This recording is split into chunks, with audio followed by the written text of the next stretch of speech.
بسم اللہ الرحمن الرحیم شروع اللہ کے نام سے جو رحمان و رحیم ہے۔ الحاقہ ما الحاقہ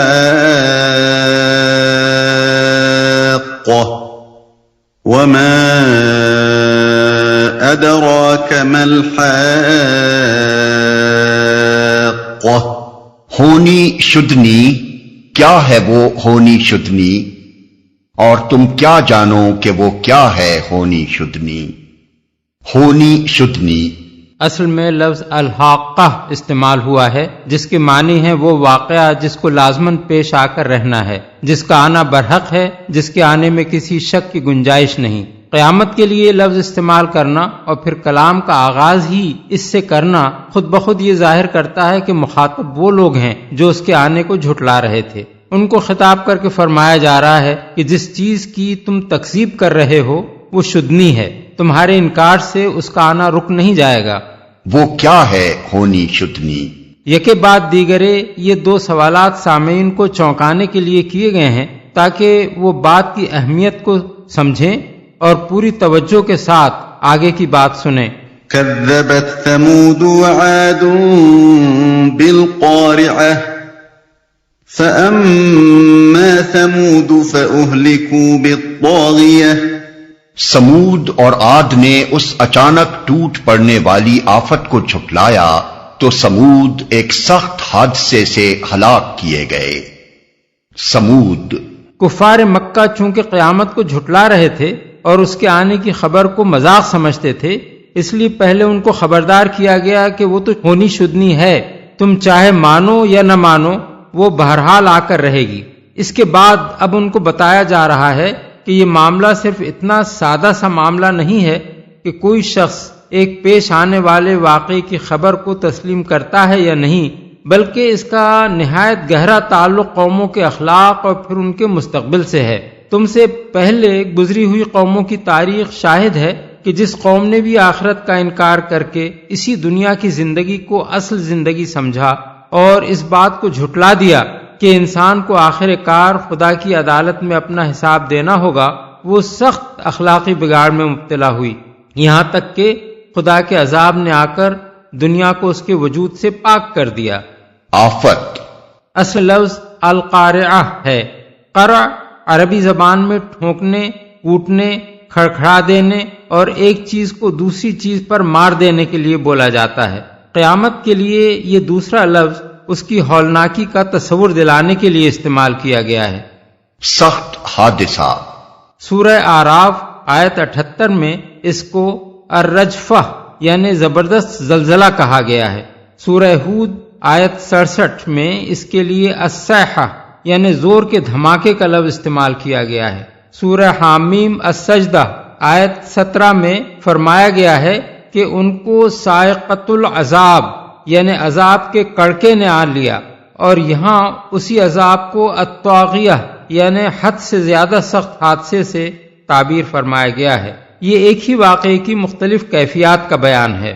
وَأَمَّا عَادٌ فَأُهْلِكُوا بِرِيحٍ صَرْصَرٍ عَاتِيَةٍ سَخَّرَهَا عَلَيْهِمْ 7 لَيَالٍ و8 أَيَّامٍ حُسُومًا فَتَرَى الْقَوْمَ فِيهَا صَرْعَى كَأَنَّهُمْ أَعْجَازُ نَخْلٍ خَاوِيَةٍ فَهَلْ تَرَى لَهُم مِّن بَاقِيَةٍ۔ اور عاد ایک بڑی شدید طوفانی آندھی سے تباہ کر دیے گئے۔ اللہ تعالی نے اس کو مسلسل 7 رات اور 8 دن ان پر مسلط رکھا۔ تم وہاں ہوتے تو دیکھتے کہ وہ وہاں اس طرح پچھڑے پڑے ہیں جیسے وہ کھجور کے بوسیدہ تنے ہوں۔ وجاء فرعون ومن قبله والمؤتفكات بالخاطئة فعصوا رسول ربهم فأخذهم أخذة رابية۔ اور اسی خطائے عظیم کا ارتکاب فرعون اور اس سے پہلے کے لوگوں نے اور تلپٹ ہو جانے والی بستیوں نے کیا۔ ان سب نے اپنے رب کے رسول کی بات نہ مانی تو اس نے ان کو بڑی سختی کے ساتھ پکڑا۔ بستیوں نے کیا مراد ہیں قوم لوط کی بستیاں، جن کے متعلق سورہ ہود آیت 82 میں اور سورہ ہجر آیت 74 میں فرمایا گیا ہے کہ ہم نے ان کو تلپٹ کر کے رکھ دیا۔ إِنَّا لَمَّا طَغَى الْمَاءُ حَمَلْنَاكُمْ فِي الْجَارِيَةِ لِنَجْعَلَهَا لَكُمْ تَذْكِرَةً وَتَعِيَهَا أُذُنٌ وَاعِيَةٌ۔ جب پانی کا طوفان حد سے گزر گیا تو ہم نے تم کو کشتی میں سوار کر دیا تھا تاکہ اس واقعے کو تمہارے لیے ایک سبق آموز یادگار بنا دیں اور یاد رکھنے والے کان اس کی یاد محفوظ رکھیں۔ حد سے گزر گیا اشارہ ہے طوفان نوح کی طرف، جس میں ایک پوری قوم اسی خطا عظیم کی بنا پر غرق کر دی گئی ہے، اور صرف وہ لوگ بچا لیے گئے جنہوں نے اللہ کے رسول کی بات مان لی تھی۔ سوار کر دیا تھا۔ اگرچہ کشتی میں سوار وہ لوگ کیے گئے تھے جو ہزاروں برس پہلے گزر چکے تھے، لیکن چونکہ بعد کی پوری نسل انسانی انہی لوگوں کی اولاد ہے جو اس وقت طوفان سے بچائے گئے تھے، اس لیے فرمایا کہ ہم نے تم کو کشتی میں سوار کرا دیا۔ مطلب یہ ہے کہ تم آج دنیا میں اسی لیے موجود ہو کہ اللہ تعالیٰ نے اس طوفان میں صرف منکرین کو غرق کیا تھا اور ایمان لانے والوں کو بچا لیا تھا۔ یاد محفوظ رکھیں، یعنی وہ کان نہیں جو سنی انسنی کر دیں اور جن کے پردے پر سے آواز اچٹ کر گزر جائے، بلکہ وہ کان جو سنیں اور بات کو دل تک اتار دیں۔ یہاں بظاہر کان کا لفظ استعمال کیا گیا ہے، مگر مراد ہیں سننے والے لوگ جو اس واقعے کو سن کر اسے یاد رکھیں، اس سے عبرت حاصل کریں اور اس بات کو کبھی نہ بھولیں کہ آخرت کے انکار اور خدا کے رسول کی تکذیب کا انجام کیسا ہولناک ہوتا ہے۔ فَإِذَا نُفِخَ فِي الصُّورِ نَفْخَةٌ وَاحِدَةٌ وَحُمِلَتِ الْأَرْضُ وَالْجِبَالُ فَدُكَّتَا دَكَّةً وَاحِدَةً فَيَوْمَئِذٍ وَقَعَتِ الْوَاقِعَةُ وَانشَقَّتِ السَّمَاءُ فَهِيَ يَوْمَئِذٍ وَاهِيَةٌ وَالْمَلَكُ عَلَى أَرْجَائِهَا وَيَحْمِلُ عَرْشَ رَبِّكَ فَوْقَهُمْ يَوْمَئِذٍ ثَمَانِيَةٌ يَوْمَئِذٍ تُعْرَضُونَ لَا تَخْفَى مِنكُمْ خَافِيَةٌ۔ پھر جب ایک دفعہ سور میں پھونک مار دی جائے گی اور زمین اور پہاڑوں کو اٹھا کر ایک ہی چوٹ میں ریزہ ریزہ کر دیا جائے گا، اس روز وہ ہونے والا واقعہ پیش آ جائے گا۔ اس دن آسمان پھٹے گا اور اس کی بندش ڈھیلی پڑ جائے گی، فرشتے اس کے اطراف و جوانب میں ہوں گے، اور 8 فرشتے اس روز تیرے رب کا عرش اپنے اوپر اٹھائے ہوئے ہوں گے۔ وہ دن ہوگا جب تم لوگ پیش کیے جاؤ گے، تمہارا کوئی راز بھی چھپا نہ رہ جائے گا۔ پھر جب آگے آنے والی آیات کو پڑھتے ہوئے یہ بات نگاہ میں رہنی چاہیے کہ قرآن مجید میں کہیں تو قیامت کے 3 مراحل الگ الگ بیان کیے گئے ہیں جو یکے بعد دیگرے مختلف اوقات میں پیش آئیں گے، اور کہیں سب کو سمیٹ کر پہلے مرحلے سے آخری مرحلے تک کے واقعات کو یکجا بیان کر دیا گیا ہے۔ مثال کے طور پر سورہ نمل آیت 87 میں پہلے نفخ سور کا ذکر کیا گیا ہے، جب تمام دنیا کے انسان یکلخت ایک ہولناک آواز سے گھبرا اٹھیں گے۔ اس وقت نظام عالم کے درہم برہم ہونے کی وہ کیفیات ان کی آنکھوں کے سامنے پیش آئیں گی جو سورہ حج آیت 1 اور 2، سورہ یاسین آیات 49 اور 50 اور سورہ تکویر آیات 1 تا 6 میں بیان ہوئی ہیں۔ سورہ زمر آیات 67 تا 70 میں دوسرے اور تیسرے نفخ سور کے متعلق بتایا گیا ہے کہ ایک نفخ پر سب لوگ مر کر گر جائیں گے، اور اس کے بعد جب پھر سور پھونکا جائے گا تو سب جی اٹھیں گے اور خدا کی عدالت میں پیش ہو جائیں گے۔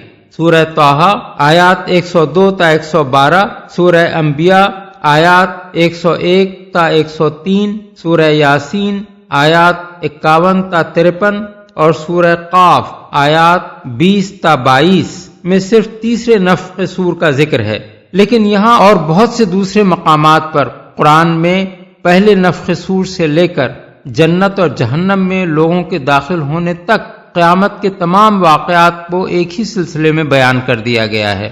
اوپر اٹھائے ہوئے ہوں گے۔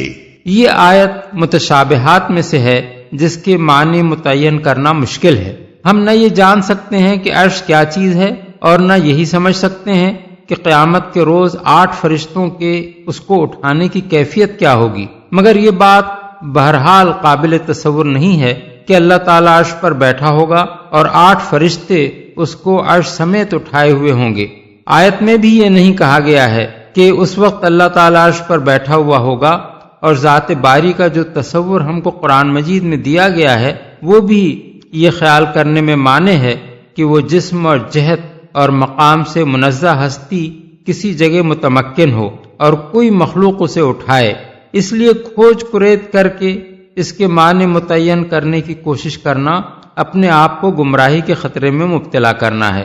البتہ یہ بات سمجھ لینی چاہیے کہ قرآن مجید میں اللہ تعالیٰ کی حکومت و فرما روائی اور اس کے معاملات کا تصور دلانے کے لیے لوگوں کے سامنے وہی نقشہ پیش کیا گیا ہے جو دنیا میں بادشاہی کا نقشہ ہوتا ہے، اور اس کے لیے وہی اصطلاحیں استعمال کی گئی ہیں جو انسانی زبانوں میں سلطنت اور اس کے مظاہر و لوازم کے لیے مستعمل ہیں، کیونکہ انسانی ذہن اسی نقشے اور انہی اصطلاحات کی مدد سے کسی حد تک کائنات کی سلطانی کے معاملات کو سمجھ سکتا ہے۔ یہ سب کچھ اصل حقیقت کو انسانی فہم سے قریب تر کرنے کے لیے ہے، اس کو بالکل لفظی معنوں میں لے لینا درست نہیں ہے۔ فَأَمَّا مَنْ أُوتِيَ كِتَابَهُ بِيَمِينِهِ فَيَقُولُ هَاؤُمُ اقْرَءُوا كِتَابِيَهْ إِنِّي ظَنَنتُ أَنِّي مُلَاقٍ حِسَابِيَهْ۔ اس وقت جس کا نامہ اعمال اس کے سیدھے ہاتھ میں دیا جائے گا وہ کہے گا، لو دیکھو پڑھو میرا نامہ اعمال، میں سمجھتا تھا کہ مجھے ضرور اپنا حساب ملنے والا ہے۔ سیدھے ہاتھ میں دیا جائے گا۔ سیدھے ہاتھ میں نامہ اعمال کا دیا جانا ہی ظاہر کر دے گا کہ اس کا حساب بے باک ہے اور وہ اللہ تعالی کی عدالت میں مجرم کی حیثیت سے نہیں بلکہ صالح انسان کی حیثیت سے پیش ہو رہا ہے۔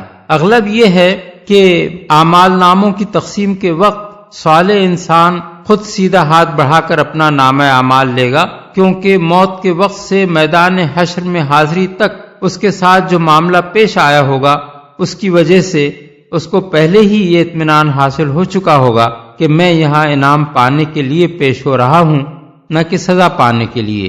قرآن مجید میں یہ بات جگہ جگہ بڑی صراحت کے ساتھ بتائی گئی ہے کہ موت کے وقت ہی سے یہ بات انسان پر واضح ہو جاتی ہے کہ وہ نیک بخت آدمی کی حیثیت سے دوسرے عالم میں جا رہا ہے یا بدبخت آدمی کی حیثیت سے۔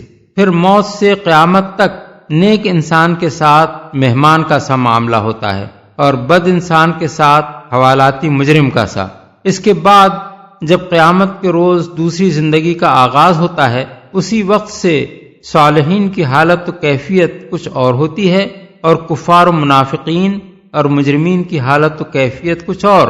تفصیلات کے لیے ملاحظہ ہو تفہیم القرآن جلد 2 سورہ الانفال آیت 50، سورہ النحل آیات 28 اور 32، سورہ بنی اسرائیل آیت 97، جلد 1 سورہ طٰہٰ آیات 102، 103، 124 تا 126، سورہ الانبیاء آیت 103، سورہ الفرقان آیت 24، سورہ النمل آیت 89، جلد 4 سورہ سبا آیت 51، سورہ یاسین آیات 26، 27، سورہ المومن آیات 45، 46، جلد 5 سورہ محمد آیت 27، سورہ قاف آیات 19-23۔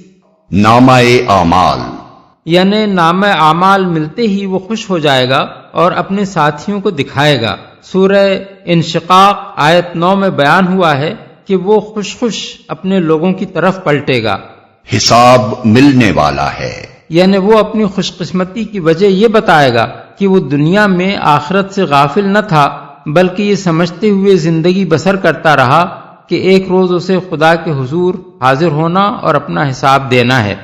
فهو في عيشة راضية في جنة عالية قطوفها دانية كلوا واشربوا هنيئا بما أسلفتم في الأيام الخالية۔ پس وہ دل پسند عیش میں ہوگا، عالی مقام جنت میں، جس کے پھلوں کے گچھے جھکے پڑ رہے ہوں گے۔ ایسے لوگوں سے کہا جائے گا مزے سے کھاؤ اور پیو اپنے ان اعمال کے بدلے جو تم نے گزرے ہوئے دنوں میں کیے ہیں۔ وَأَمَّا مَنْ أُوتِيَ كِتَابَهُ بِشِمَالِهِ فَيَقُولُ يَا لَيْتَنِي لَمْ أُوتَ كِتَابِيَهْ وَلَمْ أَدْرِ مَا حِسَابِيَهْ يَا لَيْتَهَا كَانَتِ الْقَاضِيَةَ مَا أَغْنَى عَنِّي مَالِيَهْ هَلَكَ عَنِّي سُلْطَانِيَهْ۔ اور جس کا نامہ اعمال اس کے بائیں ہاتھ میں دیا جائے گا وہ کہے گا کاش میرا اعمال نامہ مجھے نہ دیا گیا ہوتا اور میں نہ جانتا کہ میرا حساب کیا ہے۔ کاش میری وہی موت جو دنیا میں آئی تھی فیصلہ کن ہوتی۔ آج میرا مال میرے کچھ کام نہ آیا، میرا سارا اقتدار ختم ہو گیا۔ بائیں ہاتھ میں دیا جائے گا۔ سورہ انشقاق میں فرمایا گیا ہے اور جس کا نام اعمال اس کی پیٹھ کے پیچھے دیا جائے گا۔ غالباً اس کی صورت یہ ہوگی کہ مجرم کو چونکہ پہلے ہی سے اپنے مجرم ہونے کا علم ہوگا اور وہ جانتا ہوگا کہ اس نامہ اعمال میں اس کا کیا کچا چٹھا درج ہے، اس لیے وہ نہایت بددلی کے ساتھ اپنا بائیں ہاتھ بڑھا کر اسے لے گا اور فوراً پیٹھ کے پیچھے چھپا لے گا تاکہ کوئی دیکھنے نہ پائے۔ مجھے نہ دیا گیا ہوتا، یعنی مجھے یہ نامہ اعمال دیکھ کر میدان حشر میں علانیہ سب کے سامنے ذلیل اور رسوا نہ کیا جاتا اور جو سزا بھی دینی تھی دے ڈالی جاتی۔ میرا حساب کیا ہے؟ یعنی مجھے نہ بتایا جاتا کہ میں دنیا میں کیا کچھ کر کے آیا ہوں۔ دوسرا مطلب اس آیت کا یہ بھی ہو سکتا ہے کہ میں نے کبھی یہ نہ جانا تھا کہ حساب کیا بلا ہوتی ہے، مجھے کبھی یہ خیال تک نہ آیا تھا کہ ایک دن مجھے اپنا حساب بھی دینا ہوگا اور میرا سب کیا کرایا میرے سامنے رکھ دیا جائے گا۔ فیصلہ کن ہوتی، یعنی دنیا میں مرنے کے بعد میں ہمیشہ کے لیے معدوم ہو گیا ہوتا اور کوئی دوسری زندگی نہ ہوتی۔ سارا اقتدار ختم ہو گیا۔ اصل الفاظ ہیں ہلک عنی سلطانیہ۔ سلطان کا لفظ دلیل و حجت کے لیے بھی استعمال ہوتا ہے اور اقتدار کے لیے بھی۔ اگر اسے دلیل و حجت کے معنی میں لیا جائے تو مطلب یہ ہوگا کہ جو دلیل بازیاں میں کیا کرتا تھا وہ یہاں نہیں چل سکتی، میرے پاس اپنی صفائی میں پیش کرنے کے لیے اب کوئی حجت نہیں رہی۔ اور اقتدار کے معنی میں لیا جائے تو مراد یہ ہوگی کہ دنیا میں جس طاقت کے بلبوتے پر میں اکڑتا تھا وہ یہاں ختم ہو چکی ہے۔ اب یہاں کوئی میرا لشکر نہیں، کوئی میرا حکم ماننے والا نہیں، میں ایک بے بس اور لاچار بندے کی حیثیت سے کھڑا ہوں جو اپنے دفاع کے لیے کچھ نہیں کر سکتا۔ خذوه فغلوه ثم الجحیم صلوه ثم في سلسلة ذرعها 70 ذراعا فاسلكوه۔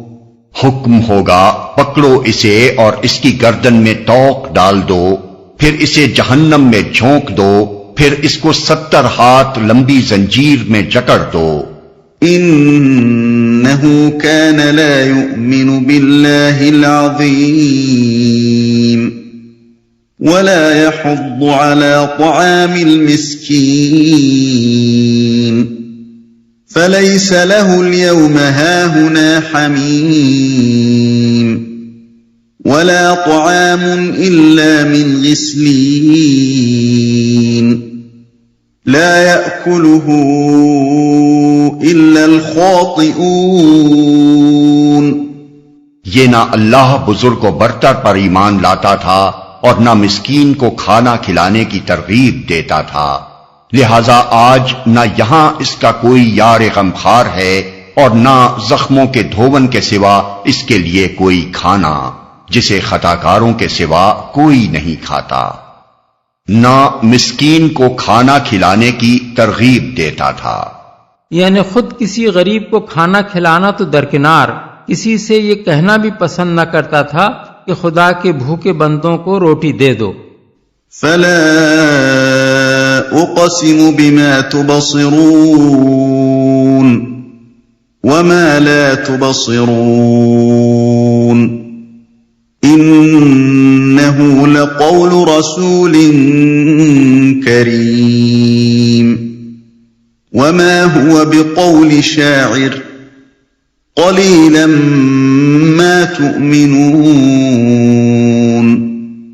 ولا بقول كاهن قليلا ما تذكرون تنزيل من رب العالمين۔ بس نہیں، میں قسم کھاتا ہوں ان چیزوں کی بھی جو تم دیکھتے ہو اور ان کی بھی جنہیں تم نہیں دیکھتے، یہ ایک رسول کریم کا قول ہے، کسی شاعر کا قول نہیں ہے، تم لوگ کم ہی ایمان لاتے ہو، اور نہ یہ کسی کاہن کا قول ہے، تم لوگ کم ہی غور کرتے ہو، یہ رب العالمین کی طرف سے نازل ہوا ہے۔ بس نہیں، یعنی تم لوگوں نے جو کچھ سمجھ رکھا ہے بات وہ نہیں ہے، رسول کریم کا قول ہے۔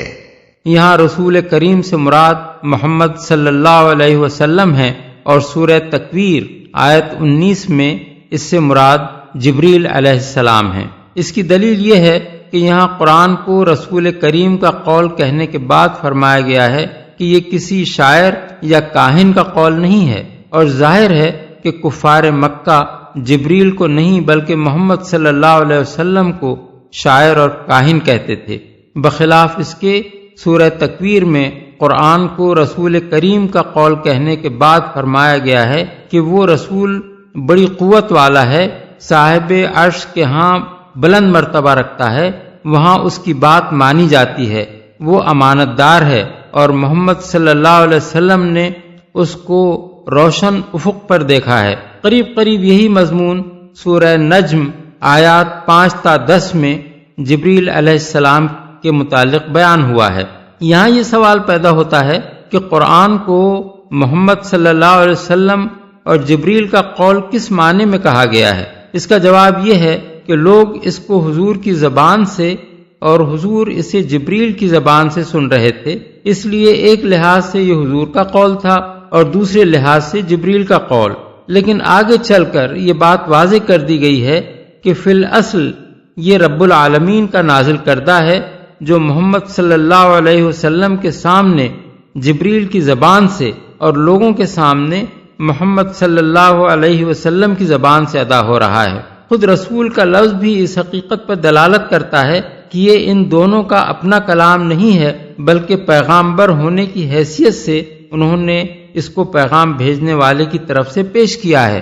کم ہی ایمان لاتے ہو، کم ہی ایمان لاتے ہو کا ایک مطلب عربی محاورے کے مطابق یہ ہو سکتا ہے کہ تم ایمان نہیں لاتے، اور دوسرا مطلب یہ بھی ہو سکتا ہے کہ قرآن کو سن کر کسی وقت تمہارا دل خود پکار اٹھتا ہے کہ یہ انسانی کلام نہیں ہو سکتا، مگر پھر تم اپنی ضد پر اڑ جاتے ہو اور اس پر ایمان لانے سے انکار کر دیتے ہو۔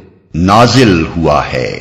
حاصل کلام یہ ہے کہ جو کچھ تمہیں نظر آتا ہے اور جو کچھ تم کو نظر نہیں آتا، اس سب کی قسم میں اس بات پر کھاتا ہوں کہ یہ قرآن کسی شاعر یا کاہن کا کلام نہیں ہے، بلکہ رب العالمین کا نازل کردہ ہے، جو ایک ایسے رسول کی زبان سے ادا ہو رہا ہے جو کریم یعنی نہایت معزز اور شریف ہے۔ اب دیکھیے کہ یہ قسم کس معنی میں کھائی گئی ہے۔ جو کچھ لوگوں کو نظر آ رہا تھا وہ یہ تھا کہ نمبر 1، اس کلام کو ایک ایسا شخص پیش کر رہا تھا جس کا شریف النفس ہونا مکے کے معاشرے میں کسی سے چھپا ہوا نہ تھا۔ سب جانتے تھے کہ اخلاقی حیثیت سے یہ ان کی قوم کا بہترین آدمی ہے۔ ایسے شخص سے یہ توقع نہیں کی جا سکتی تھی کہ وہ اتنا بڑا جھوٹ لے کر اٹھ کھڑا ہوگا کہ خدا پر بہتان باندھے اور اپنے دل سے ایک بات گھڑ کر اسے خداوند عالم کی طرف منسوب کر دے۔ 2، وہ یہ بھی علانیہ دیکھ رہے تھے کہ اس کلام کو پیش کرنے میں اپنا کوئی ذاتی مفاد اس شخص کے پیش نظر نہیں ہے، بلکہ یہ کام کر کے تو اس نے اپنے مفاد کو قربان کر دیا ہے، اپنی تجارت کو برباد کیا، اپنے عیش و آرام کو تج دیا، جس معاشرے میں اسے سر آنکھوں پر بٹھایا جاتا تھا اسی میں گالیاں کھانے لگا، اور نہ صرف خود بلکہ اپنے بال بچوں تک کو ہر قسم کے مصائب میں مبتلا کر لیا۔ ذاتی مفاد کا خواہش مند ان کانٹوں میں اپنے آپ کو کیوں گھسیٹتا؟ 3، ان کی آنکھیں یہ بھی دیکھ رہی تھیں کہ انہی کے معاشرے میں سے جو لوگ اس شخص پر ایمان لا رہے تھے ان کی زندگی میں یکلخت ایک انقلاب برپا ہو جاتا تھا۔ کسی شاعر یا کاہن کے کلام میں یہ تاثیر آخر کب دیکھی گئی ہے کہ وہ لوگوں میں ایسی زبردست اخلاقی تبدیلی پیدا کر دے اور اس کے ماننے والے اس کی خاطر ہر طرح کے مصائب و آلام برداشت کرنے کے لیے تیار ہو جائیں۔ 4، ان سے یہ بات بھی چھپی ہوئی نہ تھی کہ شعر کی زبان کیا ہوتی ہے اور کاہنوں کا کلام کیسا ہوتا ہے۔ ایک ہٹ دھرم آدمی کے سوا کون یہ کہہ سکتا تھا کہ قرآن کی زبان شاعری یا کہانت کی زبان ہے؟ اس پر مفصل بحث ہم تفہیم القرآن جلد سوم سورہ الانبیاء، جلد چہارم سورہ الشعراء اور جلد پنجم سورہ الطور میں کر چکے ہیں۔ 5، یہ بات بھی ان کی نگاہوں کے سامنے تھی کہ پورے عرب میں کوئی شخص ایسا فصیح و بلیغ نہ تھا جس کا کلام قرآن کے مقابلے میں لایا جا سکتا ہو۔ اس کے برابر تو درکنار اس کے قریب تک کسی کی فصاحت و بلاغت نہیں پہنچتی تھی۔ 6، ان سے یہ بات بھی پوشیدہ نہ تھی کہ خود محمد صلی اللہ علیہ وسلم کی زبان بھی اپنی ادبی شان کے لحاظ سے قرآن کی ادبی شان سے بہت مختلف تھی۔ کوئی اہل زبان حضور کی اپنی تقریر اور قرآن کو سن کر یہ نہیں کہہ سکتا تھا کہ یہ دونوں ایک ہی شخص کے کلام ہیں۔ 7، قرآن جن مضامین اور علوم پر مشتمل تھا، دعویٰ نبوت سے ایک دن پہلے تک بھی مکے کے لوگوں نے کبھی وہ باتیں محمد صلی اللہ علیہ وسلم کی زبان سے نہ سنی تھیں، اور وہ یہ بھی جانتے تھے کہ ان معلومات کے حصول کا کوئی ذریعہ آپ کے پاس نہیں ہے۔ اسی وجہ سے آپ کے مخالفین اگر یہ الزامات لگاتے بھی تھے کہ آپ کہیں سے خفیہ طریقے پر یہ معلومات حاصل کرتے ہیں تو مکے میں کوئی شخص ان کو باور کرنے کے لیے تیار نہ ہوتا تھا۔ 8، زمین سے لے کر آسمان تک اس عظیم الشان کارخانہ ہستی کو بھی وہ اپنی آنکھوں سے چلتا ہوا دیکھ رہے تھے، جس میں ایک زبردست حکیمانہ قانون اور ہمگیر نظم و ضبط کار فرما نظر آ رہا تھا۔ اس کے اندر کہیں اس شرک اور انکار آخرت کے لیے کوئی شہادت نہیں پائی جاتی تھی جس کے اہل عرب معتقد تھے، بلکہ ہر طرف توحید اور آخرت کی صداقت کے شواہد ملتے تھے جسے قرآن پیش کر رہا تھا۔ یہ سب کچھ تو وہ دیکھ رہے تھے، اور جو کچھ وہ نہیں دیکھ رہے تھے وہ یہ تھا کہ فی الواقع اللہ تعالیٰ ہی اس کائنات کا خالق و مالک اور فرماروا ہے۔ کائنات میں سب بندے ہی بندے ہیں، خدا اس کے سوا کوئی نہیں ہے۔ قیامت ضرور برپا ہونے والی ہے۔ محمد صلی اللہ علیہ وسلم کو واقعی اللہ تعالیٰ ہی نے اپنا رسول مقرر کیا ہے، اور ان پر اللہ ہی کی طرف سے یہ قرآن نازل ہو رہا ہے۔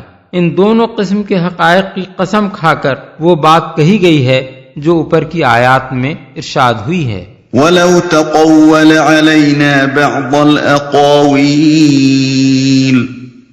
لَأَخَذْنَا مِنْهُ بِالْيَمِينِ ثُمَّ لَقَطَعْنَا مِنْهُ الْوَتِينَ فَمَا مِنْكُمْ مِنْ أَحَدٍ عَنْهُ حَاجِزِينَ۔ اور اگر اس نبی نے خود گھڑ کر کوئی بات ہماری طرف منسوب کی ہوتی تو ہم اس کا دایاں ہاتھ پکڑ لیتے اور اس کی رگے گردن کاٹ ڈالتے، پھر تم میں سے کوئی ہمیں اس کام سے روکنے والا نہ ہوتا۔ اصل مقصود یہ بتانا ہے کہ نبی کو اپنی طرف سے وحی میں کوئی کمی بیشی کرنے کا اختیار نہیں ہے، اور اگر وہ ایسا کرے تو ہم اس کو سخت سزا دیں، مگر اس بات کو ایسے انداز سے بیان کیا گیا ہے جس سے آنکھوں کے سامنے یہ تصویر کھنچ جاتی ہے کہ ایک بادشاہ کا مقرر کردہ افسر اس کے نام سے کوئی جعلسازی کرے تو بادشاہ اس کا ہاتھ پکڑ کر اس کا سر قلم کر دے۔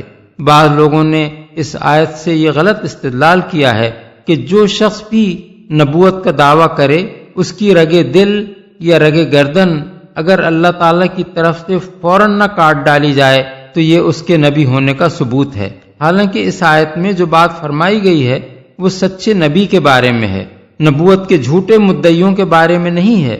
جھوٹے مدعی تو نبوت ہی نہیں خدائی تک کے دعوے کرتے ہیں اور زمین پر مدتوں دندناتے پھرتے ہیں، یہ ان کی صداقت کا کوئی ثبوت نہیں ہے۔ وَإِنَّهُ لَتَذْكِرَةٌ لِّلْمُتَّقِينَ، در حقیقت یہ پرہیزگار لوگوں کے لیے ایک نصیحت ہے، یعنی قرآن ان لوگوں کے لیے نصیحت ہے جو غلط روی اور اس کے برے نتائج سے بچنا چاہتے ہیں۔ وَإِنَّا لَنَعْلَمُ أَنَّ مِنكُم مُّكَذِّبِينَ وَإِنَّهُ لَحَسْرَةٌ عَلَى الْكَافِرِينَ وَإِنَّهُ لَحَقُّ الْيَقِينِ فَسَبِّحْ بِاسْمِ رَبِّكَ الْعَظِيمِ۔ اور ہم جانتے ہیں کہ تم میں سے کچھ لوگ جھٹلانے والے ہیں، ایسے کافروں کے لیے یقیناً یہ موجب حسرت ہے اور یہ بالکل یقینی حق ہے، پس اے نبی اپنے رب عظیم کے نام کی تسبیح کرو، موجب حسرت ہے، یعنی آخر کار انہیں اس بات پر پچھتانا پڑے گا کہ انہوں نے کیوں اس قرآن کی تکذیب کی۔